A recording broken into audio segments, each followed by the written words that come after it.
Asking open-ended questions.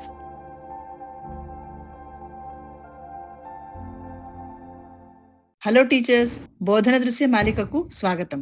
ఈ వీడియోలో open ended ప్రశ్నలు అడగటం ద్వారా క్లాస్ రూమ్ లో మనం క్రిటికల్ థింకింగ్ ను ఎలా ప్రోత్సహించవచ్చో చర్చిస్తాం.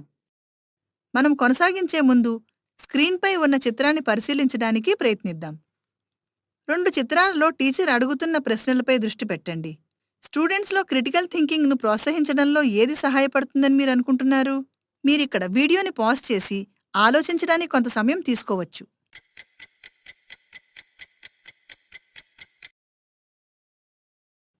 మొదటి ప్రశ్నకు ఒకే ఒక్క పదంలో సూటిగా సమాధానం ఉంది. దీనికి స్టూడెంట్ నేర్చుకుని గుర్తుంచుకున్న దాన్ని పునరావృతం చేయాల్సి ఉంటుంది. కానీ రెండవ ప్రశ్న స్టూడెంట్ తన స్వంత దృక్పథంతో ప్రశ్నను విమర్శనాత్మకంగా ఆలోచించి సమాధానం ఇవ్వాలి. ఇక్కడ ఒకే ఒక్క సమాధానం లేదు. ఇది ఓపెన్ ఎండెడ్ ప్రశ్న మరియు నేటి వీడియోలో మా ప్రాథమిక దృష్టి దీనిపైనే ఉంటుంది. ఈ వీడియో ముగిసే సమయానికి మీరు వీటిని చేయగలుగుతారు. క్లాస్ రూమ్ చర్చ కోసం సమర్థవంతమైన ఓపెన్ ఎండెడ్ ప్రశ్నలను సృష్టించడం. క్లాస్ రూమ్లో ఓపెన్ ఎండెడ్ ప్రశ్నల ద్వారా చర్చను ప్రోత్సహించడం. ఓపెన్ ఎండెడ్ ప్రశ్నలను నిర్వచించడం ద్వారా ప్రారంభిద్దాం. ఒకే సరైన సమాధానం ఉన్న క్లోజ్డ్ ప్రశ్నల మాదిరిగా కాకుండా ఓపెన్ ఎండెడ్ ప్రశ్నలు మల్టిపుల్ పర్స్పెక్టివ్స్, ఎక్స్ప్లెనేషన్లు, ఎలాబొరేటెడ్ ఆన్సర్స్ విత్ రీజనింగ్ మరియు మరిన్ని సమాధానాలు ఉంటాయి. ఓపెన్ ఎండెడ్ ప్రశ్నలు తరచూ హౌ, వై మరియు వాట్ ఇఫ్ వంటి పదాలతో ప్రారంభమవుతాయి మరియు స్టూడెంట్స్ ప్రతిస్పందనలకు కనీసం ఒక్క ఫాలో అప్ ప్రశ్న ఉంటుంది. ఇప్పుడు స్టూడెంట్స్ క్రిటికల్ థింకింగ్ను మెరుగుపరచడానికి మన బోధనలో ఓపెన్ ఎండెడ్ ప్రశ్నలను ఎలా చేర్చవచ్చో చూద్దాం. ఓపెన్ ఎండెడ్ ప్రశ్నను రూపొందించడం ద్వారా ప్రారంభిద్దాం. స్టెప్ 1 ఏమిటంటే ముందుగా ప్లాన్ వేసుకోవటం. మీరు మీ క్లాస్ కోసం ప్లాన్ చేస్తున్నప్పుడు అవగాహనను మరింత లోతుగా చేయడానికి ఓపెన్ ఎండెడ్ ప్రశ్న అత్యంత ప్రభావవంతంగా ఉండే మీ పాఠంలోని కీలక అంశాలను గుర్తించండి. స్టెప్ 2 మీ ప్రశ్నలను రూపొందించడం. హౌ, వై లేదా వాట్ ఇఫ్తో ప్రారంభించండి. ఈ ప్రారంభ ప్రశ్నలు సహజంగానే మరింత విస్తృతమైన సమాధానాలకు దారితీస్తాయి. స్టూడెంట్స్ తమ ఆలోచన మరియు తార్కికతను వివరించగలిగేలా ప్రశ్నలను రూపొందించండి. స్క్రీన్పై కనిపించే ప్రాంప్ట్స్ మీకు ఇలాంటి ప్రశ్నలను ఫ్రేమ్ చేయడంలో సహాయపడతాయి. మీరు వీడియోను ఇక్కడ పాజ్ చేసి వాటిని మెరుగ్గా పరిశీలించవచ్చు. 1 వర్డ్ మరియు ఎస్ ఆర్ నో లాంటి ప్రతిస్పందనలు అవసరమయ్యే ప్రశ్నలను నివారించండి. స్టెప్ 3 ఫాలో అప్ ప్రశ్నలను చేర్చడం. ఓపెన్ ఎండెడ్ ప్రశ్న తర్వాత ఎల్లప్పుడూ 1 లేదా అంతకంటే ఎక్కువ ప్రశ్నలను అడగాలి. స్టూడెంట్స్ అంచనా సమాధానం అనగా ఎక్స్పెక్టెడ్ రెస్పాన్స్ ఆధారంగా వివిధ వ్యూ పాయింట్స్ మరియు ఇంటర్ప్రిటేషన్స్ ఆహ్వానించడానికి ఫాలో అప్ క్వశ్చన్స్ రూపొందించండి.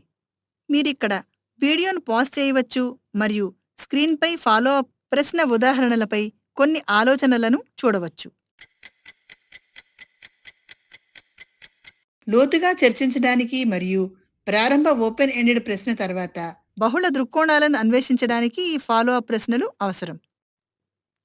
క్లాస్లో దీనిని ఎప్పుడు ఉపయోగించాలో నిర్ణయించడం లాస్ట్ స్టెప్. ఉదాహరణకు స్టూడెంట్స్ ఆసక్తిని రేకెత్తించడానికి మీరు మీ క్లాస్ని ఆలోచన ప్రేరేపించే బహిరంగ ప్రశ్నలతో ప్రారంభించవచ్చు. రియల్ వరల్డ్ దృశ్యాలతో కనెక్ట్ అవ్వడానికి మీ పాఠం చెప్పే సమయంలో మీరు వాటిని చేర్చవచ్చు. మీరు వీటిని సిఎఫ్యూస్ లేదా థింకింగ్ టాస్క్గా మార్చి థింక్, ఫేర్, షేర్ లేదా స్మాల్ గ్రూప్ డిస్కషన్ రూపంలో ఇవ్వవచ్చు. క్లాస్ రూమ్లో ఓపెన్ ఎండెడ్ ప్రశ్నలను ఉపయోగించడానికి ఫస్ట్ స్టెప్ సమర్థవంతమైన ఓపెన్ ఎండెడ్ ప్రశ్నను సృష్టించడం మరియు సరైన సమయంలో క్లాస్ రూమ్లో ఉపయోగించడం. మనం ఓపెన్ ఎండెడ్ ప్రశ్నలను ఎలా సృష్టించాలో మరియు వాటిని మనం ఎక్కడ ఉపయోగించవచ్చు అనేది చూసాం. ఇప్పుడు ఈ ఓపెన్ ఎండెడ్ ప్రశ్నలను సులభతరం చేయడానికి మరియు క్లాస్ రూమ్లో చర్చను రూపొందించడానికి రెండవ వ్యూహం టాక్ మూవ్స్ గురించి చూద్దాం. టాక్ మూవ్స్ అనేది క్లాస్ రూమ్ చర్చలకు మార్గనిర్దేశం చేయడానికి మరియు మెరుగుపరచడానికి ఉపాధ్యాయులు ప్రశ్నల రూపంలో ఉపయోగించే నిర్దిష్ట పదబంధాలు. స్టూడెంట్స్ను మరింత లోతుగా ఆలోచింపజేయడానికి, చురుకుగా వినడానికి మరియు పాఠంతో మరియు ఒకదానితో ఒకటి అర్థవంతంగా నిమగ్నమయ్యేలా ప్రోత్సహించే సాధనాలుగా పనిచేసే 5 టాక్ మూవ్స్ ఈ రోజు మనం పరిశీలిస్తాం. రీజనింగ్తో ప్రారంభిద్దాం. స్టూడెంట్స్ మన ప్రశ్నలకు సరళమైన సమాధానాలతో ప్రతిస్పందించినప్పుడు వారి సమాధానాలను మరింత వివరించడానికి మనం వారిని అదనపు ప్రశ్నలను అడుగుతాము. ఇది సాక్ష్యాలను అందిస్తూ తమ సొంత ఆలోచనను సమర్థించుకోవడానికి లేదా విశదీకరించడానికి స్టూడెంట్స్ను ప్రోత్సహిస్తుంది.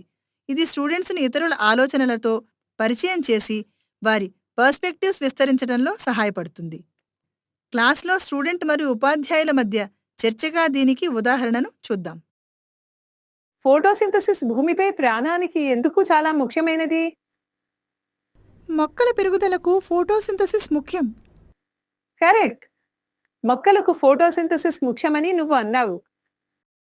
మొక్కల పెరుగుదలకు ఇది ఎందుకు అవసరం అనే దాని గురించి కూడా నువ్వు మరింత వివరించగలవా? పర్యావరణంలో మార్పులు ఈ ప్రాసెస్ ని ఎలా ప్రభావితం చేస్తాయి?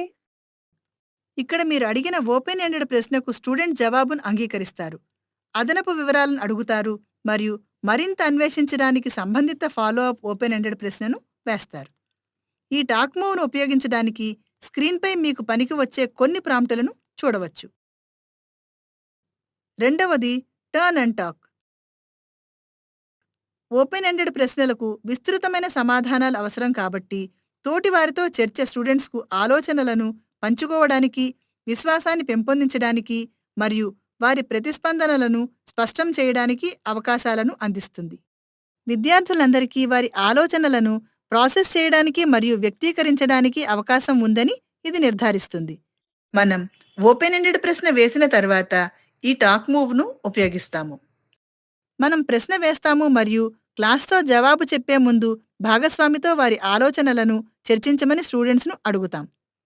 క్లాస్ రూమ్లో టర్న్ అండ్ టాక్ను సులభతరం చేయడానికి మీరు స్క్రీన్ మీద కొన్ని ఉదాహరణ ప్రాంప్ట్లను చూడవచ్చు. మన మూడవ టాక్ మూవ్ యాడింగ్ ఆన్. ఇతరుల ఆలోచనపై నిర్మించడం ద్వారా చర్చలో పాల్గొనడానికి ఇది స్టూడెంట్స్ను ప్రోత్సహిస్తుంది. ఇది క్లాస్ రూమ్లో అర్థవంతమైన సంభాషణను సృష్టించడానికి సహాయపడుతుంది మరియు లోతైన వాదనను ప్రోత్సహిస్తుంది. స్టూడెంట్స్ ప్రారంభ ప్రతిస్పందనను అందించిన తర్వాత మనం ఈ టాక్ మూవ్ను ఉపయోగిస్తాము. ఈ ప్రతిస్పందన ఆధారంగా మనం ఇతర స్టూడెంట్స్ను వారి ఆలోచనలను జోడించమని లేదా సమర్పించిన ఆలోచనలపై నిర్మించమని ఆహ్వానిస్తున్నాము. క్లాస్లో ఈ టాక్ మూవ్ ఉపయోగించడానికి మీరు స్క్రీన్ మీద చూసే ప్రాంప్ట్లను మనం ఉపయోగించవచ్చు. రివైజ్ యువర్ థింకింగ్ అనేది నాలుగో talk move. Revise your thinking ఒక ప్రత్యేకమైన టాక్ మూవ్. ఇది చర్చలో అందించిన కొత్త సమాచారం లేదా అవగాహనల ఆధారంగా విద్యార్థులు తమ ప్రాథమిక సమాధానాలను పునఃపరిశీలించడానికి లేదా సవరించడానికి ప్రోత్సహిస్తుంది. ఈ టాక్ మూవ్ స్టూడెంట్స్ను తమ వాదనను మూల్యాంకనం చేయమని మరియు సవరించుకోమని కోరడం ద్వారా అవగాహనను లోతుగా మార్చడంలో మరియు విమర్శాత్మక ఆలోచనను ప్రోత్సహించడంలో సహాయపడుతుంది. స్టూడెంట్స్ ప్రతిస్పందన ఆధారంగా ఏదైనా అదనపు సమాచారంతో మీరు వారికి సహాయం చేసినప్పుడు లేదా ప్రత్యామ్నాయ దృక్పథాన్ని అందించినప్పుడు మీరు దీన్ని ఉపయోగిస్తారు. క్లాస్ రూమ్లో రివైజ్ యువర్ థింకింగ్ను ఉపయోగించడానికి టీచర్ స్క్రీన్ మీద చూసే ప్రాంప్ట్లను ఇవ్వవచ్చు. చివరిది వెయిట్ టైం. క్లాస్లో ఓపెన్ ఎండెడ్ ప్రశ్నలను అడిగేటప్పుడు వెయిట్ టైం ఇవ్వటం చాలా ముఖ్యమైన విషయం. వెయిట్ టైం అంటే ఒక ప్రశ్న వేసిన తర్వాత మరియు క్లాస్ తర్వాతి భాగానికి వెళ్లే ముందు టీచర్ స్టూడెంట్కు అందించే ఆలోచన సమయం. ఇది విద్యార్థుల ఆలోచనకు మద్దతు ఇస్తుంది మరియు నిర్మాణాత్మక ప్రతిస్పందనలను అనుమతిస్తుంది. క్లాస్ రూమ్లో వెయిట్ టైంను సులభతరం చేయడానికి టీచర్ స్క్రీన్ మీద చూసే ప్రాంప్టులను ఇవ్వవచ్చు. మనం వీడియో ముగింపుకు వచ్చాము. ఇప్పుడు ఒక్కసారి మనం చర్చించిన వాటిని మళ్ళీ పరిశీలిద్దాం.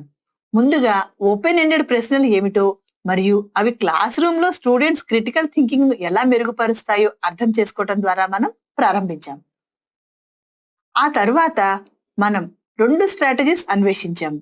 మొదట ఓపెన్ ఎండెడ్ ప్రశ్నలను ఎంత సమర్థవంతంగా సృష్టించవచ్చో మనం చూసాం మరియు ఆపై మనం ఈ ప్రశ్నలను సులభతరం చేయడానికి మరియు క్లాస్ రూమ్ డిస్కషన్ రూపొందించడానికి టాక్ మూవ్స్ ను ఎలా ఉపయోగించాలో చూసాము.